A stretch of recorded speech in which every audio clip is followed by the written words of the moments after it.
Yo, peeps, welcome back. Welcome back to the brew. All right, all right. First and foremost, I want to apologize. I know it's been a while, but being a patient and an advocate does weigh on you quite a bit, and it hits you at times. So a little bit of grace, a little bit of grace. But the most important thing is we're back. We're here. We here, family. We here. But anywho, today we're sharing a truly powerful story of resilience, faith, and transformation. My guest has a journey that's nothing short of inspiring, y'all. She's living with chronic kidney disease, and as a matter of fact, she was a recent recipient of a kidney transplant. However, she faced incredible challenges with unwavering strength. We'll talk about how she took control of her health, the support systems that carried her through the toughest moments, and a new chapter of her life after a major medical milestone. Get ready to be moved by her honesty, strength, and incredible spirit. Let's dive in. Welcome to the brew.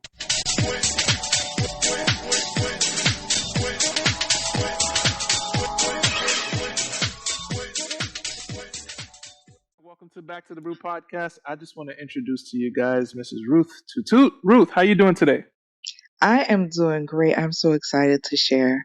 Now, Ruth, I can give a solid introduction. I can give a really solid introduction. However, I want you to introduce yourself to the world. Let us know where you're from, background, what you like to do for fun, so that we can kick things off. Hi, you guys. My name is Ruth Toutoute.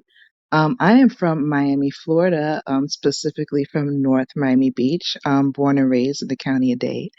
Um, I like to do for fun, well, I like to sing. I like to do video editing, and I like to help people. Yeah, I'm a very creative person. I've done health and wellness for the longest time. I want to say from 2002 to 2021. So I've done weight loss consultations. And so it's interesting that I've been helping hundreds and hundreds of people lose weight over the years, but then I end up having kidney disease. So this is pretty interesting. Yeah, so and as I understand, this is your legit first time actually breaking out and sharing your whole chronicle of stories about your CKD journey for the first time, right? Yeah, I mean, it's been really hard, and I usually admire people who are on social media who has the ability to even say, "I need a kidney," whether it's doing a post on Facebook, like, typing the words out, or even putting their face on the camera and saying, "Hey, I need a kidney. This is my blood type." I've tried to do that via social media. Like I would be able to type it, but to put my face on video and say, "Hey guys, I need a kidney. I need you guys to help me." Yeah, I couldn't do it. I couldn't Yeah. do it. So I admire people's strength to even have the ability to do that. I mean, I'm so like I look up to them so much. Yeah, trust me, it's we tend to not want to ask for help because sometimes we honestly feel like we can muster things for ourselves, but we always have to remember, like, when we need the help, it's okay to reach out and ask for support. It's perfectly fine. That's it's human in nature. You know what I mean? But going back to social media though, I recently started following you on social media probably like a month ago, and just catching little glimpse and snippets of your origin story as far as your CKD journey goes. Now, I gotta ask, did that come boldly, or with sharing the story, or do you feel like I had pressure to do it, or did it just come boldly? Um, I wouldn't say it came boldly. As I mentioned, it was hard at first, but I think what encouraged me to do it even more over time was the fact that I found, like, once I pretty much started to say, "Hey, I have kidney disease," I found an overwhelmingly amount of support. There was people who I was following on social media who had a transplant or were currently on dialysis, and I Hmm. had no idea. So it was like discovering like a whole new world. And then I found other people who were also going through dialysis and stuff like that. So actually using my voice to say something opened up a whole new world for me, which was incredible. So it is important to use your voice.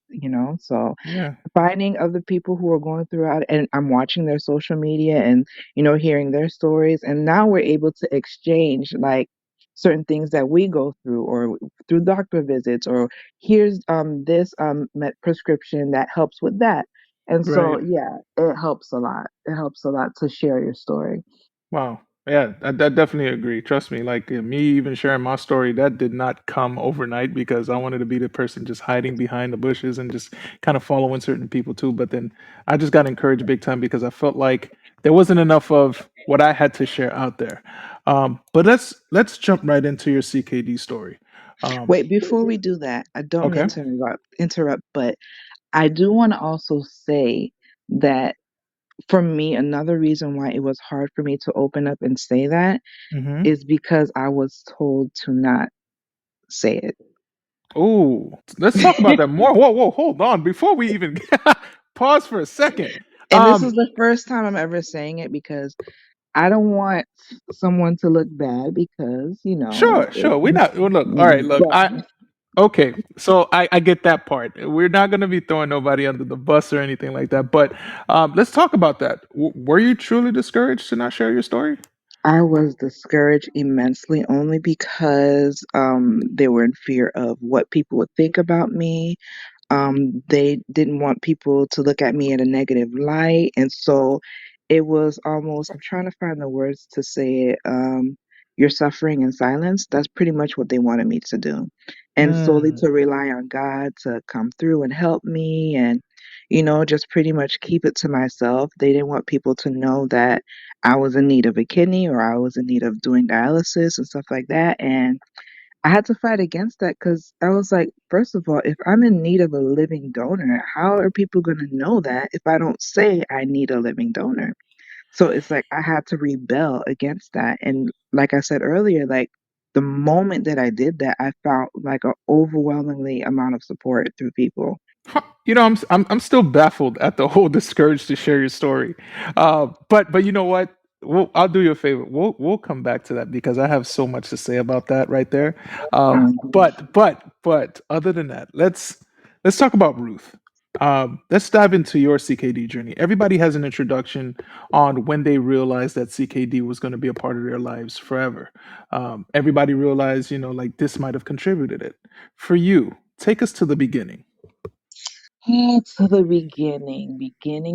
beginning, I would say there probably may have been some signals very young. I would say the first thing probably would have been anemia. And Okay. I recently found out that anemia can contribute to like organ issues or whatnot. I'm not sure specifically where I saw that from, but I would say I was like in my early teens when I started having anemia. I mean, and of course, iron would help with that. But then afterwards, I would say later on, I was in a relationship for about 7 years. Okay. And once we broken up, that's when, things affected my body negatively. I started having hypertension. Mm. And the other person, unfortunately, he had cancer.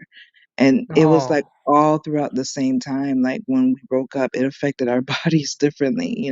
right, right, right. But yeah, with my hypertension, pretty much the signs for me were, I had like constant headaches. And so I went to a clinic. I was at school at FIU, and they had a clinic.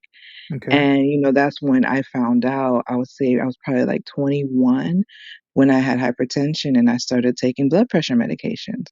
Oh, wow. So Yeah, that yeah, was how I discovered it. Like, but before then, everything was normal. I was checking my blood pressure, everything was fine. But, I think it was that, of course, when you're a kid, when you're a teen and stuff like that, you in a relationship for 7 years, you're thinking you're going to be married to that person. It's like your oh, whole yeah. world, It's you feel Cinderella like it's coming. and Yeah. chariots and horses. Yeah, I got you. I got you. Yeah, you feel like your whole world is coming to an end. So, yeah, and during that time too, I also had like broken heart syndrome, and that feels like you're having a heart attack. Your chest has like these sharp pains and stuff like that. And Mm. unfortunately, I've heard stories of people who have actually passed away from broken heart syndrome. Um, Yeah, so it's a real thing. It's a real thing. So literally every time I would think about the person that I've broken up with, I felt like I had like a stabbing in my chest. But yeah, yeah. So yeah. So, that would you was the say? beginning. So it's kind of like, would you say, like the start of the hypertension was induced by a trauma, if you will? Yes, yes, it was. It Wow. was. Wow, yeah, stress. I mean, and stress will do that to you, man. Like, and I think stress is something that is super undermined in today's society.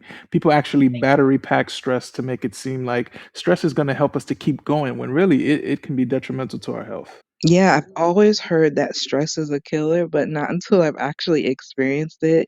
Yeah, I think what I've always done with stress, especially being a Haitian American, Yeah, it's sac like passe.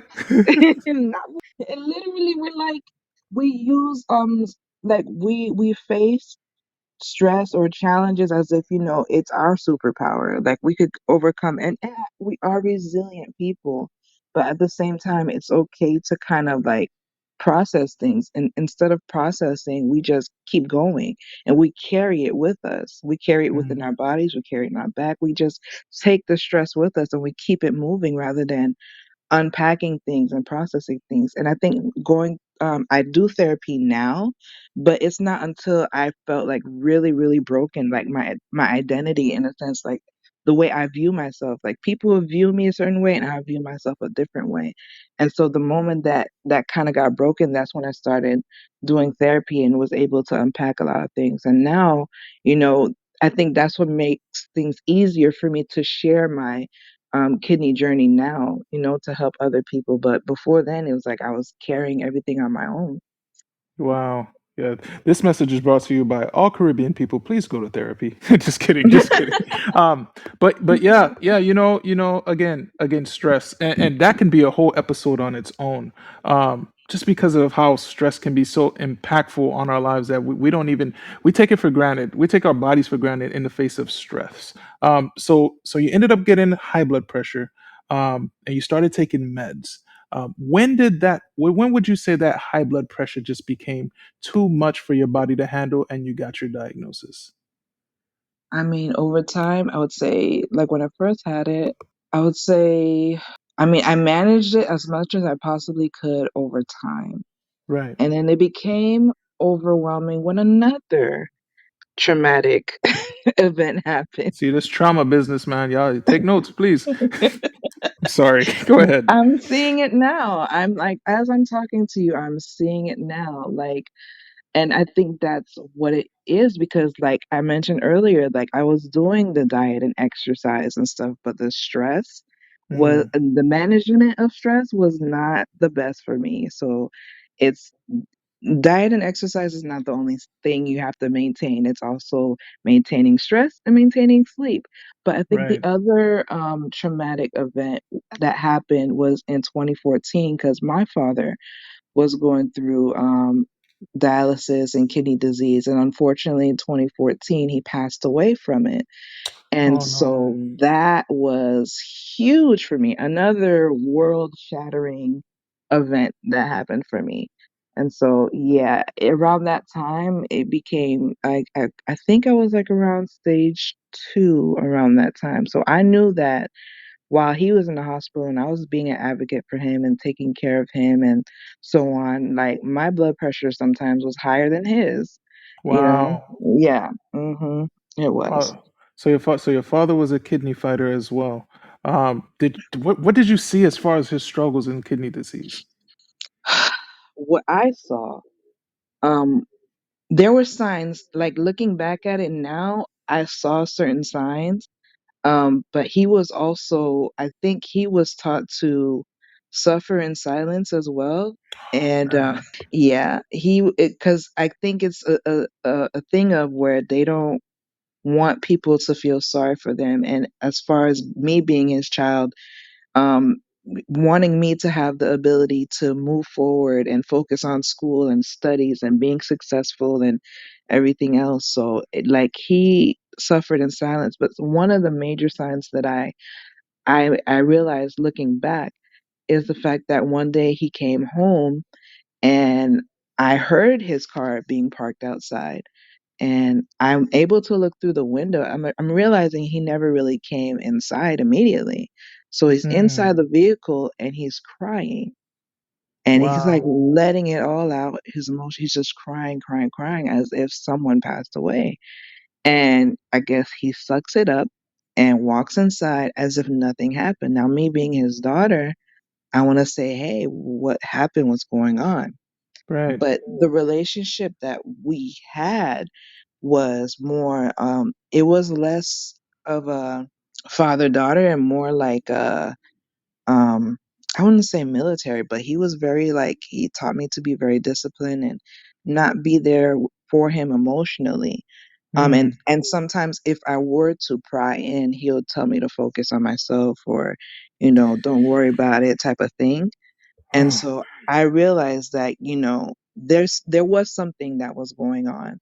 And so when I found out that, he needed dialysis and stuff like that, um, he was, throwing up a lot and stuff like that. We sent him to the ER, and the doctor said that you have stage 5 kidney disease and you're going to need to start dialysis immediately. And I'm like, whoa, whoa, whoa, whoa, hold up. Like, Wow. when was stage one, two, three, and four? Like, how is it now I'm finding out that he needs that? But meanwhile, he knew the whole time, which is probably why Oh. I saw him crying. And there was other times too, like when I was cooking food at home and he would just randomly blurt out, I need you to cook healthy food for me too. I'm like, wait, hold on, wait, what's going on? Hold up. Right. First of all, why are you yelling at me? First of Second all, of this is all, my kitchen. I'm cooking. Because the thing was also, I realized I was taking, while I was being a health coach or weight loss counselor, I was eating totally differently from my family members at home. I was buying my own fruits and veggies and cooking healthier foods while they're eating their sauce pois, legume. I mean, there's nothing wrong with legume, but for me, being a rice eater every day, I can't do it. It's not good for me, Right. So yeah, I was doing that, and he just started like, "Oh, why don't you cook some food for me too? I need to be eating healthy too." Mm. Beforehand, he was always making fun of the fact that I was eating. He's like, "Oh, ça c'est by diet, manger diet." You know what I'm saying? And so now it was like he knew that he was in need of it, but also didn't share to me the reason why, because I would be more than happy to do it. Not saying that I was opposed to it, but it's like you knew there was a need and you didn't want to be open to me as far as telling me what it was, because trust and believe. I knew that he was also diabetic, and I was also for making sure that he eats healthy, because a lot of times I would tell him, hey, you shouldn't be eating the white rice all the time. You shouldn't be doing that. And his rebuttal was always, Lemte na iti, bat gen manje, sapu manje. So he was saying, like, when I was in Haiti, I didn't have much to eat. I didn't have choices. Now that Right. I'm here in the United States, I could choose whatever it is that I want to eat. So this is what I'm going to eat. So, Mm. yeah. Wow, stage 5. That is, for those of you who don't know, that's when your GFR falls between 15 to 0. If you want to think of a battery being charged at 15%, it's not much. So at stage 5, he's throwing up, he's doing dialysis. How did your father's experience with CKD kind of, because you guys almost cross paths with the same condition? How did his experience kind of influence your own approach to managing your CKD fight? So seeing him go through what he went through, I did the best that I could with the knowledge that I had at the time to, diet, exercise. Hmm. And I felt that was it, just diet and exercise. And it helped for quite some time. There was a point in time that I did not need a blood pressure medication, and my doctor was like, how did you do that? I mean, and I said diet and exercise, that's what I Right, did. right. But once again, like, you could do the diet and exercise really well and lose the weight, but my stress management was horrible, so I went back on it because it was uncontrolled. So Stress. My gosh, we can't escape it. It's like the bane of our existence, man. Stress. Oh my gosh. Okay, so your dad, man, and he said he passed away in 2014. in 2014, yes. So Wow. not only was, and when he passed away, I was actually there. I didn't see him physically because he literally passed away in my mom's arms.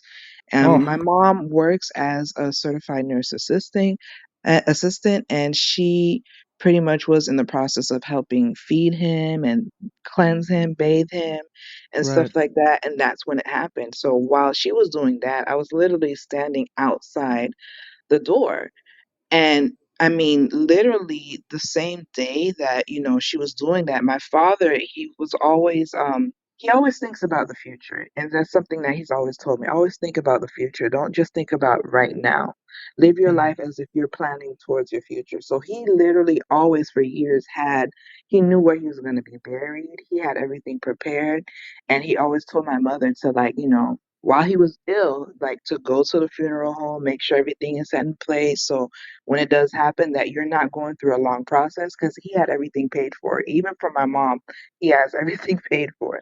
Right. So, like, when it happened, like when he, passed away, my mom was like, something happened, go call the nurse. And meanwhile, I'm like, my mind was like kind of numb in a sense, and I'm walking to the nurse like, yeah, my mom said that she needs you. Something happened to my dad.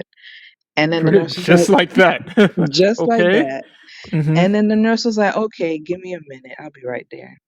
And then I walked back to my dad's door, and my mom said, did you call her? And I'm like, yeah. I said, let me go call her again. Hey, yeah, my mom says that she needs your help. I think my dad passed away.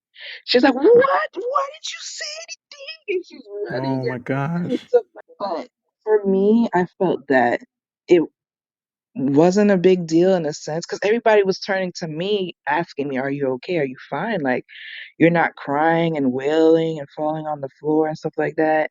And the only reason why I felt that way is because I remember in those past few days, like on his board, like, I was reading on the board and it said DNR, which is do not resuscitate. And I know if it has Oh. DNR, he went through the process of filling out the paperwork saying, like, he was tired. I think he went through this for several years of going in and out the hospital, in and out the hospital, in and out the hospital, to the Mm. point where if nurses would try to feed him, he would fight back. Like, he would literally like try to bite them in the hand. Well, he never successfully does it, but he, kind of like acts like he's gonna bite them or something like that. Like, he did Right. not. He was wondering why. He was wondering why he's still here. Why hasn't he gone yet? And I believe that it was my prayers that Wow. I believe it was my prayers that kept him here. Because literally, when I realized that he was going through a lot physically, and he kept saying how he was ready to go, the night before he left, I literally prayed to God and I said, God, I know that he's going through a lot. I see that he is, and we're gonna be okay. Oh, as far as, him no longer being here, because I feel like he's done his job with us here.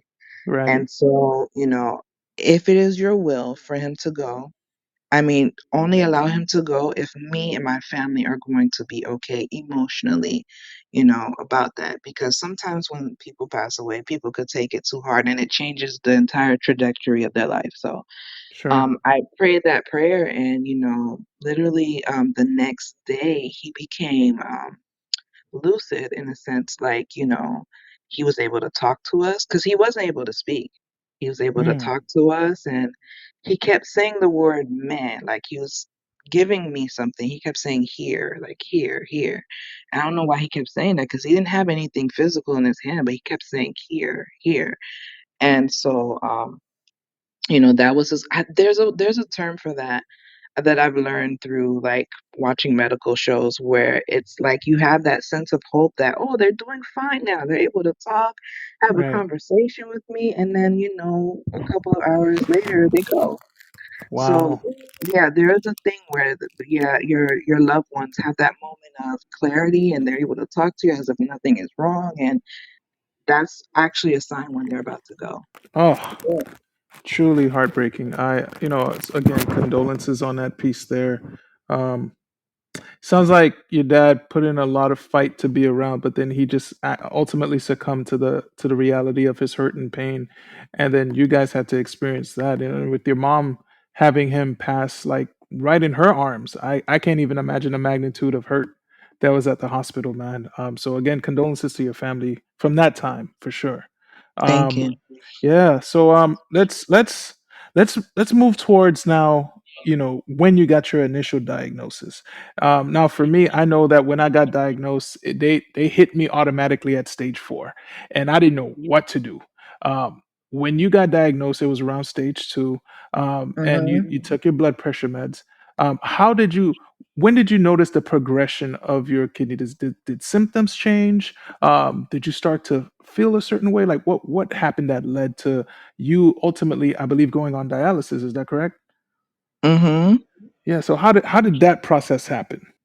It was a process of many years, Okay. and yeah, I want to say probably I've known before my dad passed away. To be honest with you, he passed away in 2014, so I might have known a year or two before he passed that I was going along the same lines as Trajectory. he was. Yeah, so I had several years, and when I finally was told that I needed a transplant, it was 2021. So it Mm, didn't come to me as a surprise, but I maintained it for as much as I possibly could. right. But it became like, once again, once those traumatic events happened, it just, accelerated the process. So stress Oh, was really the huge factor. here we go 'Cause again. yeah, Stress. so yeah, yeah. So it was like, I feel like, it was, I want to say in a spiritual sense, I was like Mhm. being attacked in a sense because it was like, okay, Ruth is doing the best that she possibly can to maintain this kidney disease. So I'm just gonna give her a back-to-back whammy. So my Yeah. back-to-back whammy was 2014, my dad passed away. Oh, 2015, my ex passed away. 2016, my cousin passed away. So I was oh like, my okay, boom, gosh. boom, boom, boom, boom, bow, bow. Wow. Shout out to Kendrick Lamar, right? My Okay. God. Um, so again, life dealing out the sledgehammers, and ultimately, that's something that, unfortunately, we could never really escape stress and all of that jazz, because life just comes with it. um but it's what you do, the response to it, that kind of helps to navigate everything. um so you said 2021 was a crazy time for all of us, I would say. So what specifically happened in 2021 that made everything, switch up on you? Oh, hmm. Oh, here we go. I I heard that was was heavy. Okay.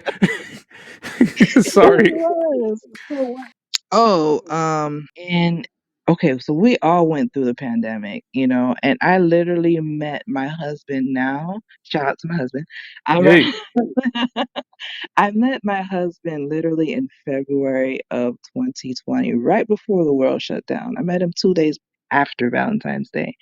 And Oh. so we went through our whole, pandemic thing. We felt like the world's about to end in a way, because we all were locked down in our homes. But then I don't know what happened I want to say in December of 2020, my blood pressure was just being out of control. I was taking my medications.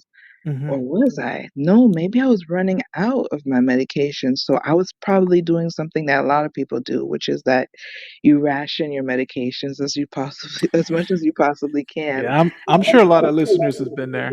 Hmm. Yeah, I think I was doing that as well, but then it got out of control. And then I think in January 6th, I remember that day specifically, as we all do. Yeah. Um, I was in the hospital, and it was like there was nothing that they could do that to help it go down. And then they were telling me the size of my kidney shrunk. I went to Mm. my primary, and she was like, "Oh my gosh, we need to get you started on dialysis as soon as possible." And at Wow. that time, she instructed me to go to a specialist so that they could start putting in a catheter or ports or whatever. And they were looking at my results and were like, you don't need to do dialysis immediately right now. Yes, your GFR is low. I think it was probably like 15 or 13 at the time. Right. Um, but they're like, you could still like it doesn't have to be like right this moment. They were even asking me like, who told you you had to do dialysis right now? I'm like, my primary. She said, whatever. She's like, I need to go to you guys. And they're like, nah, you'll be all right. So in the meantime, I did see nephrologists and Hmm. so on, and they kept monitoring me. But what I did, I try to take matters into my own hands. I was taking CMOS, and Right. I changed my diet where I eliminated wheat, I eliminated rice, and funny enough, when I got rid of a lot of those things, I didn't realize that like when you look at the ingredients, almost everything has wheat in it. So it was like it was hard Huh. for me to find something to eat. It's tough cookies. Right? So yeah, I eliminated wheat from my diet. I've been taking sea moss, and then, as time, I had like a huge jar of sea moss, and then once I stopped, like not stopped, but when I finished that jar, I never took it upon myself to say, let me go get another jar. And as Mm. soon as I ended, that's when they're like, yeah, you need to get started on dialysis. So I was like, dang, that helped me over for more than 8 months because I was told like in February of 2021 that I needed to start dialysis, and I didn't start it until October of 2021. Oh, So wow. yeah. Wow. So CMOS finish. That led to, not just kidding. But okay, No, but so another Mhm. punch that year was my grandmother passed away Mm. in 2021. And yeah, I had to help again with the funerals and stuff like that. A lot of the funerals that happened in 2014, 15, 16, I contributed in some way of helping the funeral and stuff like that. So yeah, Wow. it was a lot of responsibility. so in retrospect, would you say that lack of self-awareness as far as emotional health, and just stress management, do you think a lot of that kind of culminated to contributing to the high blood pressure? Yeah, yeah, and also I would say being the firstborn and being a daughter Mm. of a Caribbean family, they rely on you and depend on you a lot on being that go-to person to help with this and do that and delegate that. And so, yeah, I was that person for everyone. Wow. Wow. Even if I were to have siblings and say, "Hey, I need help with this. I need help with that." And they're like, "Why you can't do it yourself? You should be able to do it yourself. You're always asking for help." So even while you're asking for help, you don't really get the help only because if you have the ability to do it on your own, you're kind of seemed as if you're lazy for asking for help. Oh, yeah, that's such a, and it might not seem that way to many, but in a sense, that can be, in my opinion, quite toxic for the person who's experiencing a lot of that. It might be culturally accepted, but my gosh, to the human person and their emotions, that can be toxic grounds at times. Very Wow. toxic. Oh, okay. Okay, so where were we? Okay, so now they're amping you up for dialysis now. And we know dialysis, it can start at any range of the later kidney disease stages, whether it's like lower stage 4 or completely renal failure.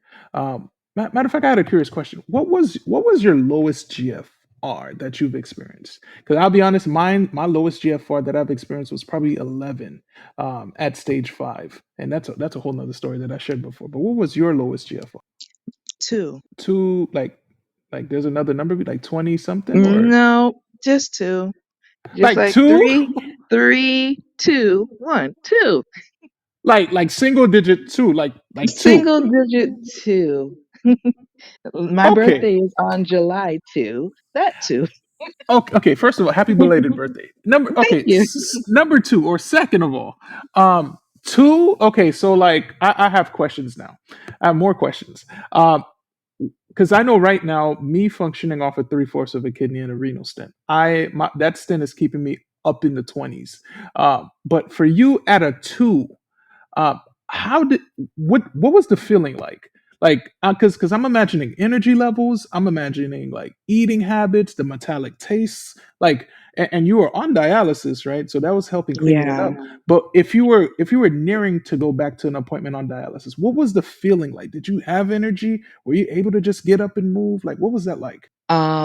One of the things that I could say, I've experienced two different types of dialysis. I've done PD, which is Okay, peritoneal dialysis, and I've also done hemo dialysis. I would say out of the two, my favorite is hemo because for me personally, I can say because everybody has their own opinions as far as what they prefer.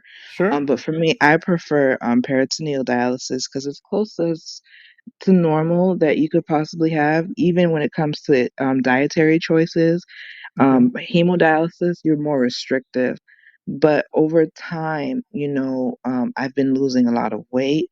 And I Mm-hmm. could also say that's also to some of the medications that I've been taking that's for phosphorus, the binders, and, you Mm, got to watch your potassium levels. Not as much of peritoneal dialysis. Peritoneal dialysis, I could still eat, some things that have potassium and stuff like that.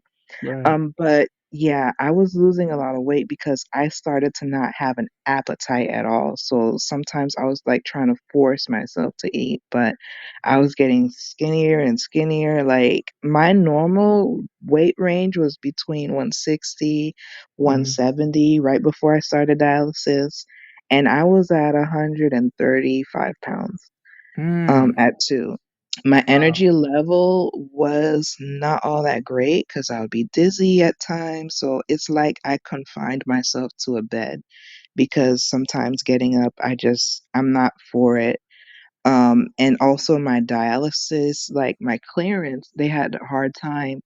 Um, me fulfilling my clearance as to getting it where it needed to be. So they had to amp up the amount of time that I did dialysis. So I was doing peritoneal dialysis every night for about 9 hours, and they amped it up to 10. So I was doing 10 hours of dialysis every single day. So some Whew. people are like, oh, you do dialysis. And to be honest with you, there's not a lot of people outside of the medical field that they think of dialysis and they only think of hemo. A lot of people don't even know what peritoneal dialysis is. Peritoneal, right. So the fact that I'm doing this every day for 10 hours, they have no idea. So it's like another challenge is if you're trying to live a normal life, or if you're even working, there's a specific time that you would have to connect in order to make it on time to wherever you have to go the next morning. And so, The time yeah. constraints that come with that. Yeah. Oh my Hmm. gosh. Okay. Wow. So dizziness, loss of appetite. Um, My gosh, those are scary because I could be honest, like when I was at stage 5, like I felt all of that and then some. So that's a scary place to be. But we know there's some good sides that came out of all of this because you realize you needed a transplant, you needed a donor. So like let's talk about that a little bit. Um, I know you said you always apprehensive to share your story and get it out there to say you needed a donor. Did you receive a living donor from a stranger? Did somebody say, hey, like I heard your story through the grapevines, do you still need a kidney? How did that work out for you?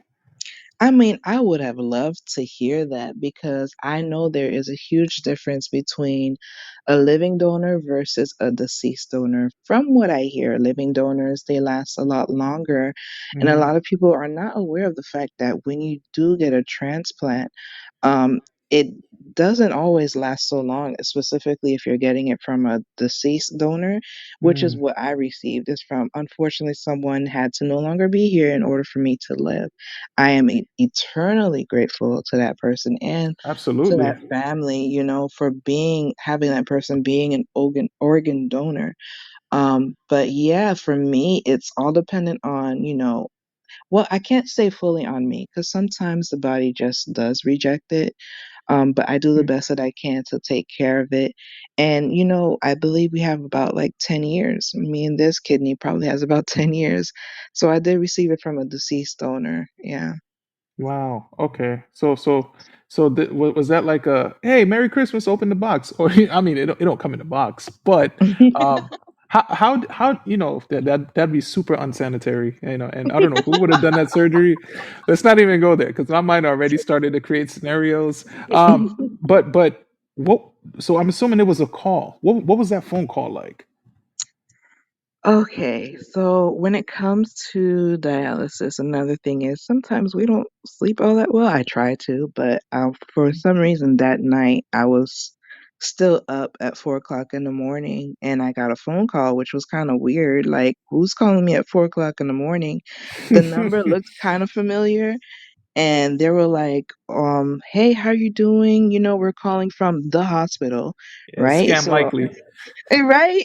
So I'm like, okay, we're calling from the hospital, and we just want to know, what are you doing right now? And I'm like, I'm doing dialysis. And they're like, okay, well, go ahead and disconnect and be in the hospital in 2 hours, within 2 hours. And I'm like, okay, great. Which hospital are you calling from? Oh gosh. Yeah, Because the you're like one in Georgia, double. or I don't know.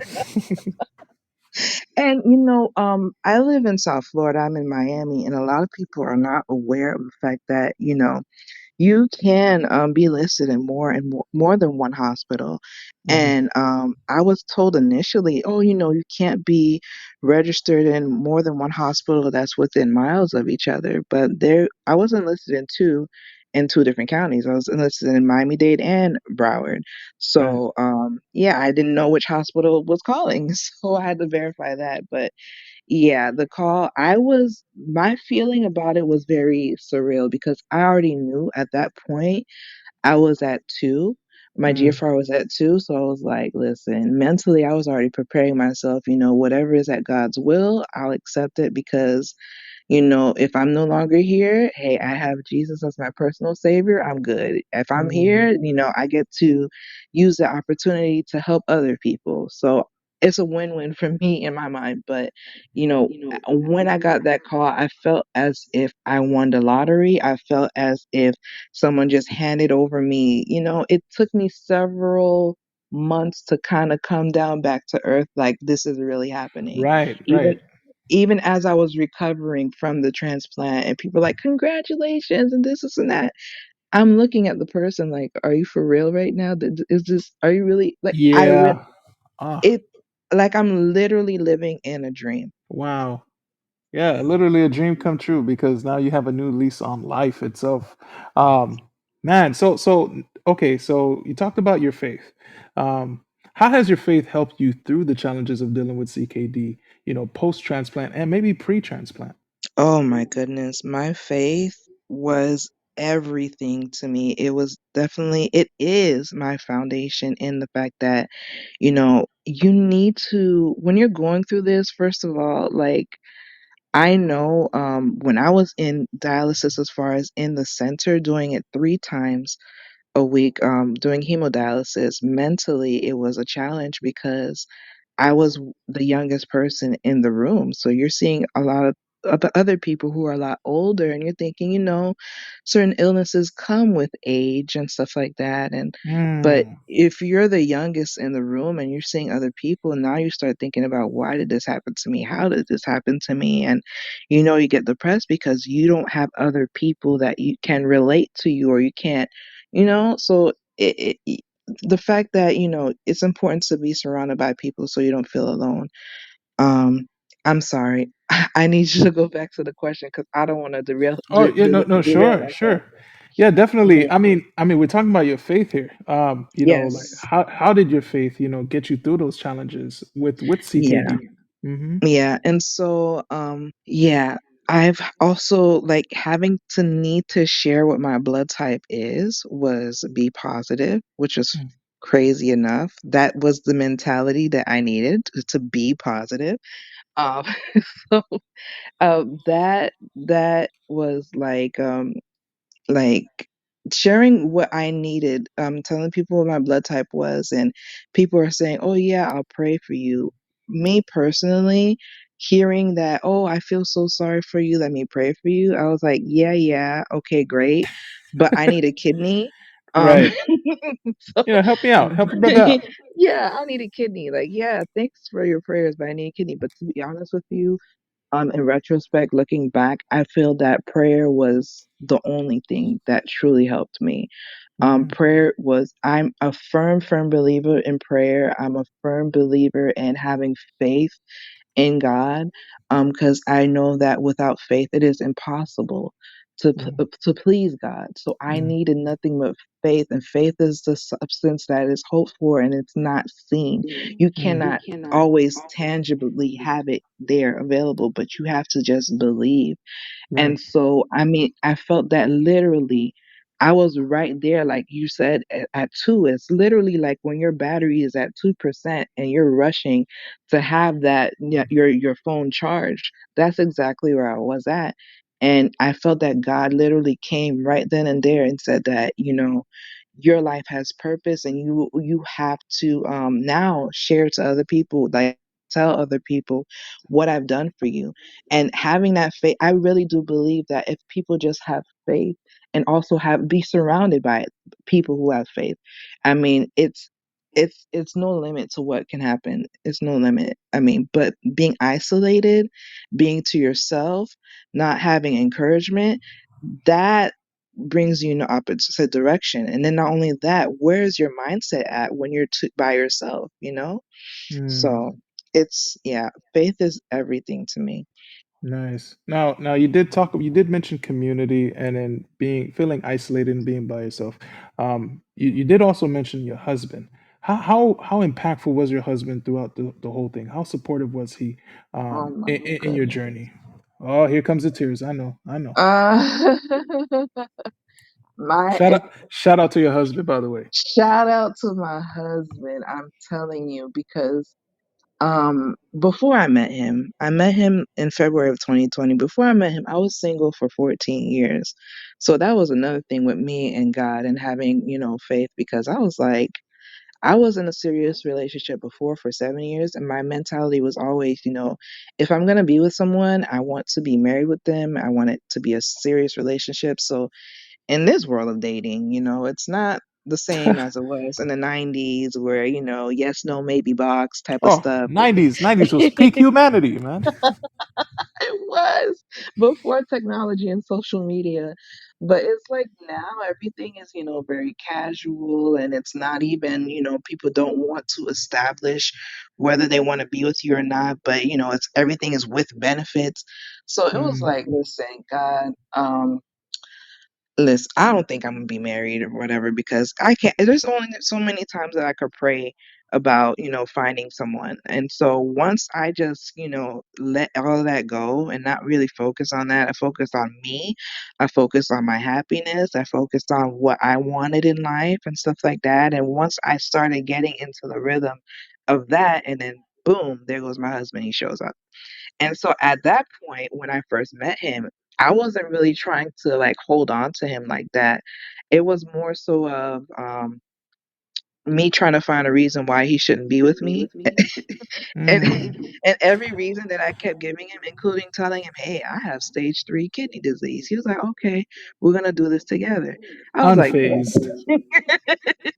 right? And so once it was that, I was like, dang, I can't, there's no excuse that I could provide for him, because he was like, listen, we're going to show the world that, we're going to be together and that there's real love out there. And that, I was like, dang, he's really on this. So he's like, all right, so let's do this. And so, like, not even 4 months, mind you, this is during the pandemic. And so in Yeah. July of 2020, that's when he proposed to me, like only after 4 months of dating. And so it was, he was there for every challenge, every health challenge that I had. And I mean, I can't imagine going through dialysis, being in and out the hospital without having someone by their side. So shout out to the people who go through this.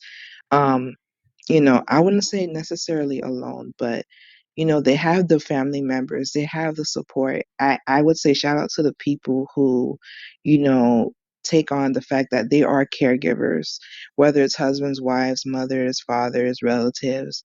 I mean, we are eternally grateful to you in doing that. I mean, of course, for someone that you truly love. But without my Yeah. husband being Yeah. on my side, I don't know how I would have done it, because you are automatically tired, like Mm, exhausted, And for me to yeah. even connect every night doing peritoneal dialysis, because it's one thing if you go in clinic and you have the nurses cleaning you up and you just sit down in the chair, all you have to do is just relax. At home, when you do peritoneal dialysis, you're connecting the machines, you're grabbing the bags. And sometimes when it comes to doing that, I'm really exhausted. And then, like, not only just being physically tired, but also, like, as far as, feeling weak. But what if you really need to go to sleep? Like, you cannot make Yes. mistakes when you're connecting. Because if you make a mistake or something, like you get sick, it could not be really good if you make a mistake during dialysis, like connecting and everything. So you have to be super alert. Oh my Yeah, it's a gosh. lot. So dialysis is done with. You received a transplant. Praise, like that's super phenomenal, man. So life post transplant. Life post transplant. What's the change? How have you receiving a transplant changed your life? Um, well, it's great. It's great to have a transplant, but there are a lot of people think that I don't know how people do it on social media. Like before transplant, I was watching people who have had a transplant and like, that commercial where you're running in the fields and everything is all wonderful now that I had a transplant. It wasn't like that for me. Like I feel like it's the same way when people have children, when they have a baby for the first time, you're like, oh, here's the baby and it's so good. But then they don't tell you like behind the scenes of all the things that go on. Oh, So I don't know how people do it. Like it was not like that for me. And I it got takes you. about a year for your body to get accustomed to an organ that doesn't really belong to you. So you have to kind of have, you know, A, uh, a little bit of patience. I can yeah, imagine. you need patience. Your body has to get accustomed to this new organ. They have to be best friends in a way, so it takes time. But for me, my surgery was supposed to be like 4 hours, and it took about 9 hours, and I ended up being in Mm. ICU right after my surgery. And then after that, it took me about 5 weeks to have the ability to walk on my own.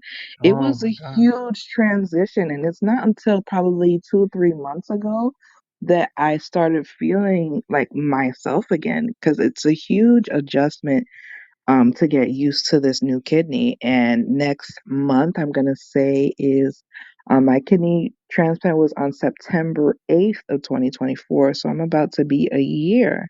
And so, Wow. yeah, it's not until like, around now that I'm getting used to it.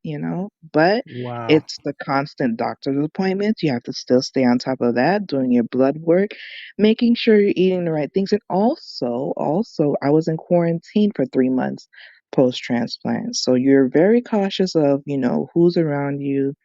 Yeah. Like right after that quarantine, you're it's like, exposing a baby to other people for the first time. It's practically the same thing.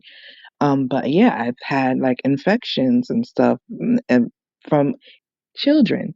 I have a Oh. stepdaughter. And then there's they're around other kids who have germs and I contracted like RSV, Oh my gosh. and I contracted something else, like I think it was CMV. There's all these V's that I've been contracting. And so yeah, CMV, IV, everything. Yes. Okay. I was doing IV. My magnesium was extremely low. I had to do IV. I think I did iron also. I had these shots. Mm. Yeah, so there was a point in time my primary doctor, I wouldn't say she yelled at me, but she scolded at me a little bit like, listen, you waited so long to have this kidney. You have this kidney right now. Like, listen, it's been probably every 2, 3 months, and I'm always prescribing you an antibiotic. How many more antibiotics do I need to prescribe to you? You need to Mm. make sure you're careful as far as who you're around, what you're doing, and stuff like that. So ever since she didn't have to tell me again. She It was didn't a have one to and tell done. me again. Well, yeah, listen, I mean, I wouldn't say she made me cry. She said it was necessary for her to talk to me that way, which it was. It was. I needed to hear that. I am a very responsible person, but then at the same time, I was trying to live life as normal as I possibly could. I still walk around with masks. I still wash my hands, but it's just you have to be alert with a lot more things because you are fragile. So, I mean, I was like almost in tears when she was spoke to me, and I was like, listen, ever since then, I don't think I've had not one infection since then. Nice. Yeah. So it was needed. It was Oh, needed. But yeah, yeah. you have to be very cautious. Sometimes it's that tough talk, man. We It need that was from a time to tough time. talk. Yeah. Now, just to kind of touch on this last piece, something you just now mentioned, wanting to live life as normal as you can. Now, for me, right there is monument to the whole CKD in general. Not even just CKD, chronic illness. Because for me, while we both share chronic kidney disease, I also like to extend a lot of our experiences to folks who struggle with chronic illness, because a lot of the symptoms physiologically and mentally are similar. But let's dive into that for a little bit. You wanting to live life as normal as possible. That's definitely in the domain of the mentality part of it. How would you say your mentality was affected? I know we know high blood pressure came into the play, but like mentally, the battle is usually mental. How did you navigate those waters mentally, fighting this chronic condition? Well, I could say number one, shout out to my therapist. Hey, those therapists, man, Caribbean people, please make sure someone will go to that therapy. You know. Yeah, it Sorry definitely about that. helped me.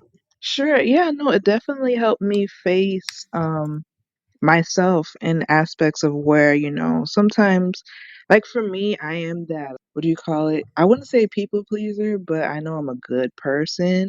Like we always say that you're a good person, but sometimes people take advantage of that. Mm, And so it's learning where to place your boundaries. And that was a responsibility that I needed to take on. And not really, I think it was Viola Davis who was saying, there's times where sometimes you disappoint people and you could disappoint yourself, and always choose people every single time. You rather disappoint other people than yourself, right. because you should be, the one that you take care of you. So the Hmm. way that I explain it to other people as well, especially if you're a person of faith, um, your source as far as your joy, your peace, your abundance, is from God. So Mm, the way that I always try to tell people is where you hear the verse where it says, "My cup overflows." mm, So you have a cup, your source is from God, is pouring into that cup, which is you, right? And mm, so what overflows from that cup belongs to you. What's in my cup belongs to me. Now, the mm, way that we operate in the society, the hustle, bustle of life, and whatever, you're a mom, you wear many hats, you're a sister, a wife, whatever, we try to give other people what's in our cup, and then whatever we have left is what we have left, and sometimes we don't have anything left, right? So mm. it's making sure that you take the time out to fulfill yourself through God, or what you like to do for yourself, and then what comes out from that cup is the abundance that comes from that cup belongs to other people. So you're not good to other people unless you are good to yourself first. So we Wow. cannot place ourselves last. We have to place ourselves first. And I even in my WhatsApp status, I always say that. And I get it if people take it the wrong way, but I always say I always put myself first. Because if I'm Right. not good to myself, I'm not good to other people. And it's the truth. But I've always had that mentality, I'm a servant of God, so you have to be selfless, and you sacrifice your well-being and your time for other people, and God is going to bless you if you do this. And I'm like, now I'm realizing it's the opposite. Like, I'm not good if to you, if you probably get an attitude from me. You probably get, you know what which I is mean? which is normal. Yeah, like, because I didn't have time for myself, and now you over here asking me to do X, Y, and Z. Come on Yeah, yeah, no, no. now. And in speaking with cups, it reminded me of a time where my pastor, he was talking about how, you know, God gives everyone a cup to drink from, and even giving, Jesus a cup, and he had to drink from it. And so with us receiving cups, we have to remember that there are times where, well, that's not, it's not, there are times he knows what we can drink, so he pours for us, and he'll never give us more than we can drink. So if it's our burden to bear this, we take it full stride. And even in your comments to, take care of yourself, we won't be good to ourselves if we're just giving up ourselves to everyone else, if we're not taking care of us first. There's even the spoon theory with folks with chronic illness that talk about, if we use all of our energies, it's almost like spoons. We only have a limited amount of spoons per day. So we have to be good stewards of the spoons that we do have so that we can better serve everyone else. And until we can serve ourselves, or until we can make sure we're good, we can't do any and everything for everyone else. And setting boundaries is super, super, super important. So I'm glad you mentioned that. And folks don't like to understand this, but folks with chronic illness, they do have a lot of mental battles. A lot of the battles may come from pressures from the outside, from like family, to want to be there more often because you're not necessarily working right now. But those are times where you just need to rest, and I think, like you said, God wants us to rest at times too. So thank you for even highlighting that. Um, Ruth, this has been quite the conversation, and I thank you so much for your insight. But before we wrap this up, I just want to ask: is there any final thoughts that you have for the people listening to the podcast? Um, I'm pretty sure they've been listening to majority of the things that we have said. Oh, I absolutely. hope that they take in what they have said, what was being said, and that they do focus on themselves. Like, you are very important. You matter. Taking Mm, care of yourself is important, but also you cannot do this alone. mm, So finding that community, finding that tribe of people who could understand you. Because especially, I would say it's the same thing as you're grieving, right? Everybody could say, "Oh, I'm so sorry that you're going through this. Oh, I'm so sorry of that." But it's not until you find somebody who is going through what you're going through that you can find peace and solace, and you could relate and find community, and also help, that person can help you navigate what you're mm, currently going through. And so that's very vital and that's very necessary. So it's definitely finding that community that's essential, so you're not going through it alone, because there are a lot of mental challenges through this. And so going through it together with someone who can relate, and even we talked about the stress. Oh, stress. Here we go. We talked about the stress. That is important to manage stress and sleep. I cannot say that enough. We don't sleep enough, and we don't manage stress well. So yeah, even if we do the diet and exercise, great, but also sleep management, stress management is essential. Amen. Oh man, amen. A couple things I want to charge on as we break off. Earlier in the conversation, we talked about being discouraged to share your story. Guys, share your story. I mean, even if it's not the most glamorous, your story doesn't have to be the most drastically dramatic. Doesn't have to have all the fire and flair, or even the shame. I know, because there's a lot of folks that I talk to that don't want to come out and share their story, even though they have a solid perspective to give when facing a chronic illness. They're discouraged, and I want to encourage everybody to please share your story, because to me, I think embracing your story is your superpower. You're no longer living in the normal. I'll be honest. When we talk about wanting to live as normally as possible. When chronic illness hit me, I was like, well, what is normality anymore? My life is forever changed at this point. I can't go back to what was normal.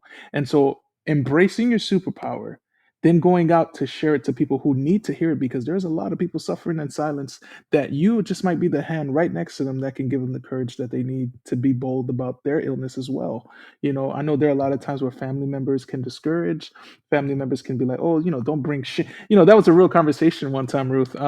Somebody told me that their family member said, don't talk about it because it'll bring shame to you as the patient. And I was like, what? Like, Yeah, that's basically that was I was told. Exactly. you And I know, was like, yeah, okay, that's good for you, but yeah, let me just go ahead and tell. I told everyone, as much people as I possibly could, right? And I'm telling you, it changed everything for me. Like, because I know I need a kidney. You're not going through this, I'm going through this. So, I mean, mm. if you want to suffer in silence, you can, but I'm going through this and I'm going to do it my way. Yeah, absolutely. And it's just hurtful, because you a lot of times you'll find it where the mom or the dad don't say anything for years, and then the son or daughter, hey, I have cystic, the daughter, cystic fibrosis, or I have something going on in my body now, and then you hear the parent, oh yeah, I had that too, and it's like, really, we could have avoided this if awareness was brought up, you know. Exactly. I wanted So. to do that for my dad. I wanted to, like, even when I knew he was diabetic, I wanted to help him. But I Mhm. didn't know about kidney disease. Maybe there, I'm not saying that it could not have progressed worse to stage 5, but look at how many years that I told you that I've known that I was stage 2, what, since 2012? and it's in Mm. 2021 that I needed dialysis. So it's Wow. like if I would have known certain things sooner, I mean, it would have slowed the progression. There's possibilities on slowing the progression. For my husband, who's diabetic now, people Oh are not man. knowing this, but I posted it on my social media. Once I found out that his GFR was like around 71 or so, I've Mm. been helping him change his diet, helping him do sleep better, so on and so forth. And his GFR went from 71 to 99 in a matter Wow. of months, to the point where the doctor doesn't even think it's real. They want to redo his blood test and his blood work, but it's showing every month that they've been doing his blood work, his GFR has been increasing and got better. So it's possible to take care of it, especially in the earlier stages of stage one and stuff like that, you know? And so, Yeah. yeah. Yeah, and another thing too that you mentioned, how age illness is definitely a myth. You know how many times I go to my oncologist office to get B12 shots because my anemia and my kidneys are needing it, and I walk in and I'm surrounded by a whole bunch of retirees. Like I'm the youngest, I'm the youngest kid in there, but that's the myth too. Everyone who's young thinks they're invincible, and I always encourage Yes. everybody. Yeah, I encourage everybody, guys, girls, get checked up. You never know what could be lurking in your body until it's too late. I really appreciate you, Ruth. This conversation has been super great, and I'm glad this is your first, like you said in the beginning, like this is your first time really coming out and sharing it in a public sense, if you will. I mean, you have your social medias, which we'll get to in a minute. You have your social medias where you're now becoming more emboldened to share, and we need more of that. We need more voices out there, and it doesn't have to just be the big popular ones on platform. No diss to them, but there's a lot of folks who are in the nooks and crannies of society that have a perspective that can reach other people that a lot of us can't. So I just want to say thank you for your time today, and even coming on here and chopping it up with me. Even I didn't hear a sip of coffee. I didn't hear you sip, but it's okay. I didn't hear it, but I'm sure it's sitting on your table somewhere. Thank you again, and big shout out to your husband. Big him up for me. Give him a hug for me, man. What from you, but Of in, course. in my you know what I'm saying. Um, Hmm. but yeah, man, this has been and it's always a pleasure. It's always a pleasure to meet another kidney fighter like yourself. So thank you again. Hey, while you're at it, go ahead and tell people where they can find you, where they can follow you on social media, so that they can connect with you if anything. I am Jasmine Jewel on social media. On Facebook, Jasmine Jewel. On Instagram, Jasmine Jewel 09, and I'll spell that for you, which is JasmineJewel. So yeah, Instagram is Jasmine Jewel 09, TikTok Jasmine Jewel 09. I'm also a kidney coach now, so I help educate people as far as kidney disease, especially what we spoke about today, and you as well. Yeah, yeah, yeah, definitely, Thank definitely, man. you. So with that being said, guys, I'll also leave a link under the description of this episode so you can find her as well. Thank you for tuning in to another episode Wait, of The one more Brew. thing. I'm so sorry. So sorry. Wait, Sure, one more sure, plug-in. yeah, One more go for it. plug-in. One Plug it more in. plug-in is the fact that I also help people with preventative illnesses as well. So even like I mentioned today, I'm helping manage your stress with diet and exercise if you want to lose Mm, weight. People have diabetes, you need help with sleep, energy, whatever the case may be, health-wise, health and wellness, even skincare. I have created okay. a business that helps with that. So visit shop.com/. Jasmine Jewel 09. And in there, you could take a health quiz. And so I help you plug into what it is that you need specifically with your health goals. And so once you do the quiz, my team and I will reach out to you. We do a one-on-one consultation. It is free. It is free, It's guys. free, people. Free 99. All Okay. right. It is free 99 just to do the health quiz and everything, and we help you along the way. So there's that. Yeah. Awesome. Hey, peeps, I think we got a plug. We got a solid plug over here. So definitely connect with her. Definitely connect with her and her business and hear her story because trust me, after transplant, the story only just begins. All right, ladies and gentlemen, this is Mr. Cool Beans. This is Ruth. Thank you for tuning into another episode of the Brew Podcast. We will catch you on the next one. Peace.